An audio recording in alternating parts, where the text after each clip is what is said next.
Hello and नमस्कार दोस्तों, कैसे हैं आप लोग। आई होप आप लोग अच्छे होंगे। जैसा कि आप लोग देख रहे हैं, हमारे देश की स्थिति, हमारे कंट्री की जो सिचुएशन है वो बहुत ज़्यादा ख़राब हो चुकी है अभी कोविड की वजह से। दिल्ली जैसे रीजन में तो बहुत ज़्यादा सिचुएशन ख़राब है। तो आई होप आप लोग अच्छे होंगे और जहाँ भी हैं आप सेफ़ रहिए। इधर उधर ट्रैवल करना बंद कर दीजिए, बहुत ज़्यादा ज़रूरी ना हो तो कहीं मत जाइए। अगर आप देखेंगे, आप अगर दिल्ली में हैं तो आप देख रहे होंगे सिचुएशन कितनी ख़राब है। सिचुएशन तो हर जगह ख़राब है, इंडिया के हर एक स्टेट में, हर एक सिटी में अभी सिचुएशन ख़राब है। तो आई होप आप लोग सेफ़ होंगे। ज़्यादा ट्रैवल मत करिए, जब ज़रूरी हो तभी घर से निकलिए, वरना घर पर रहिए। अपनी प्रिपरेशन करिए, अपनी पढ़ाई पे फोकस करिए। तो एफएसएसएआई की तरफ से जो नोटिफिकेशन निकला है उस पे हम आते हैं। तो उसमें जैसा कि आपने देखा होगा कि जो पोस्ट निकली हुई हैं वो एक जॉइंट डायरेक्टर, डिप्टी डायरेक्टर और सीनियर मैनेजर आईटी और मैनेजर। ये जो जॉइंट डायरेक्टर और डिप्टी डायरेक्टर और सीनियर मैनेजर है, इसमें दो दो तरह की पोस्ट हैं, एक एडमिनिस्ट्रेशन लेवल पे है और एक टेक्निकल पोस्ट है। तो हम जो बात करने वाले हैं इस वीडियो में ज़्यादातर टेक्निकल पोस्ट के बारे में बात करेंगे, ठीक है, जिसमें फूड टेक्नोलॉजी, बायोटेक्नोलॉजी और केमिस्ट्री ये सब लोग एलिजिबल होंगे, तो उस बारे में हम बात करेंगे। तो चलिए देखते हैं, बढ़ते हैं। तो जैसा कि इसके बारे में अगर देखें, जो इम्पॉर्टेंट इन्फॉर्मेशन क्या है इस नोटिफिकेशन में। वीडियो थोड़ा बड़ा हो सकता है, थोड़ा इसको सही से समझिएगा, क्योंकि नोटिफिकेशन जो है वो 50 पेजेस का है, तो थोड़ा सा टाइम लगेगा। हम ज़्यादा चीज़ों को नहीं डिस्कस करेंगे, जो इंपॉर्टेंट है उन्हीं को देखेंगे। जैसे all applicants are advised to read the information bulletin carefully before starting the process of online registration and filling up of the application form.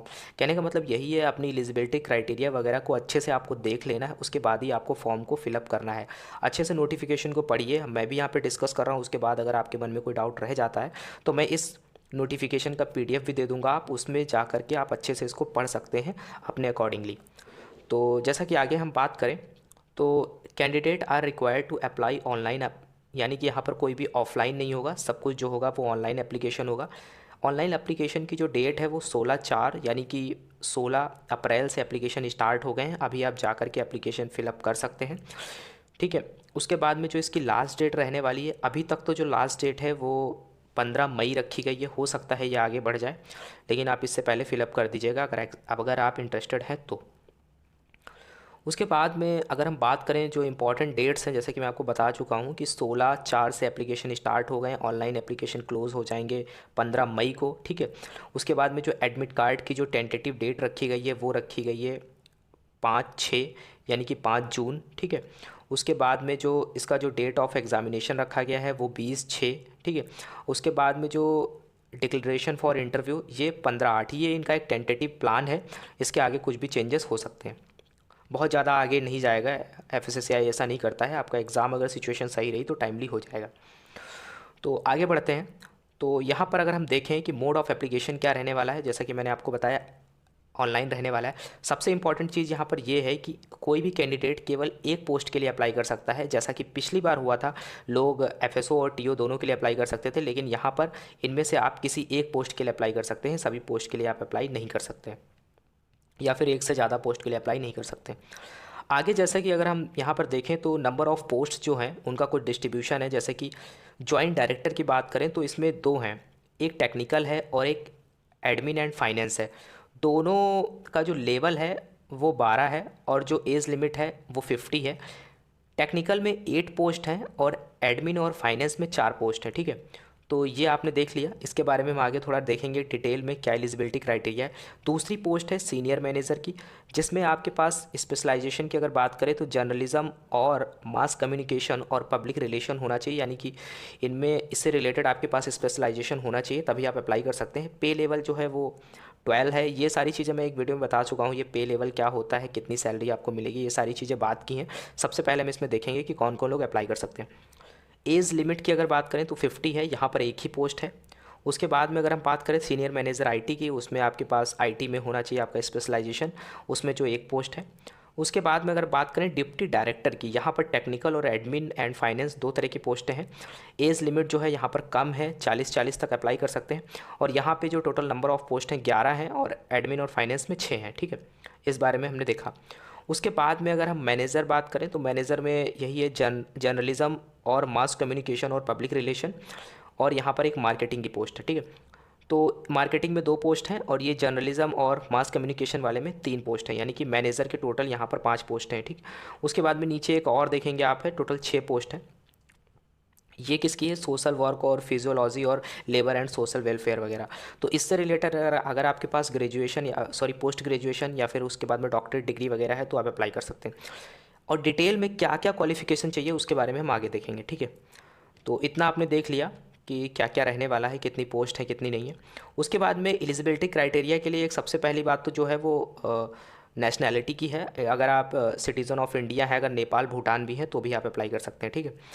तो वहाँ से भी कैंडिडेट। और रही बात एज रिलैक्सेशन की, तो जो भी सेंट्रल गवर्नमेंट के अकॉर्डिंग रहता है ना, एससी एसटी के लिए जैसे 5 ईयर, ओबीसी के लिए 3 ईयर का रिलैक्सेशन रहता है, उसके बाद में पीडब्ल्यूबीडी के लिए 10 ईयर का रहता है, वो सारा कॉमन रहेगा, उसमें कोई चेंजेस नहीं है। जो सेंट्रल गवर्नमेंट के रूल्स हैं वही लोग अप्लाई कर सकते हैं। उसके बाद में यहाँ पर से हम स्टार्ट करते हैं एजुकेशनल क्वालिफिकेशन के बारे में, जो कि बहुत इंपॉर्टेंट है।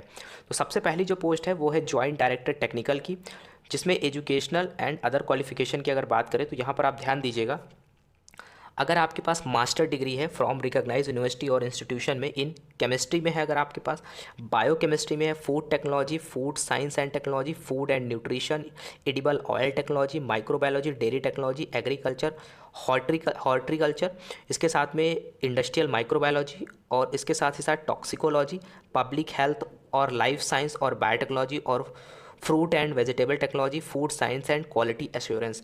अगर इनमें से कोई भी अगर आपके पास मास्टर डिग्री है तो आप जॉइंट डायरेक्टर टेक्निकल के लिए अप्लाई कर सकते हैं, ठीक है। इसके बाद में अगर हम बात करते हैं कि अगर आपके पास बैचलर इन इंजीनियरिंग और बीटेक की डिग्री है किन किन स्ट्रीम में, जैसे कि food technology, dairy technology, biotechnology, oil technology, food processing engineering और food processing technology, fruit and vegetable technology, इसके साथ ही साथ food safety and quality assurance और बैचलर्स डिग्री, और इसके साथ ही साथ इन मेडिसिन और वेटनरी साइंस और फिशरीज़ और एनिमल साइंस, इन सभी में अगर आपके पास डिग्री है तो आप अप्लाई कर सकते हैं। देखिए यहाँ पर साफ लिखा हुआ है not less than 4 year duration. BTech degree है तभी आप अप्लाई कर सकते हैं, बीएससी वाले यहाँ पर नहीं अप्लाई कर सकते। अगर आपके पास 4 ईयर डिग्री है तो आप अप्लाई कर सकते हैं, जैसे बीएससी ऑनर्स वगैरह बहुत लोगों के पास होता है, लेकिन यहाँ पर मेंशन नहीं है वो। आप कोशिश कर सकते हैं, अगर आपका फॉर्म एक्सेप्ट हो जाता है तो आप अप्लाई कर सकते हैं, वरना नहीं। इसके साथ ही साथ अगर आप इस कैटेगरी में आते हैं, ठीक है, अगर आप मास्टर्स वाली कैटेगरी में नहीं आते हैं, इस कैटेगरी में आते हैं, तो यहाँ पर आपके पास एक और क्राइटेरिया होना चाहिए, with 11 year experience of working in research and development in laboratory और रिसर्च इंस्टीट्यूशन और साइंटिफिक ऑर्गेनाइजेशन, ठीक है, ये आपके पास होना चाहिए। कहने का मतलब है कि अगर आपके पास मास्टर डिग्री है तो आपको किसी चीज़ की ज़रूरत नहीं है। उसके बाद में अगर आपके पास पीजी डिप्लोमा वगैरह अगर आपने किया है तो भी आपको ज़रूरत नहीं है, ठीक है। उसके बाद में अगर आपके पास केवल आप आफ्टर डिग्री अप्लाई करना चाहते हैं तो वहाँ पर आपके पास एक्सपीरियंस भी काउंट होगा। उसके बाद में अगर हम बात करें, अगर आपके पास डॉक्टरेट वगैरह है, पीएचडी वगैरह है, तो भी आप अप्लाई कर सकते हैं। तो यहाँ पर सबसे ज़्यादा जो एडवांटेज रहने वाला है वो मास्टर डिग्री वालों के लिए रहने वाला है, उनके लिए एक अच्छा मौका है। बाकी चीज़ें बाद में देखेंगे, जैसे कि पे स्केल वगैरह। और यहाँ पर अगर हम बात करें जॉइंट डायरेक्टर एडमिन और फाइनेंस के लिए, इस बारे में हम नहीं देखेंगे।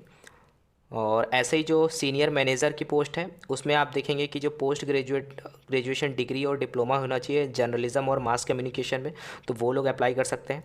उसके बाद में सीनियर आईटी वाले में भी क्या है कि अगर आपके पास बीटेक है या फिर एमटेक है तो आप अप्लाई कर सकते हैं, ठीक है।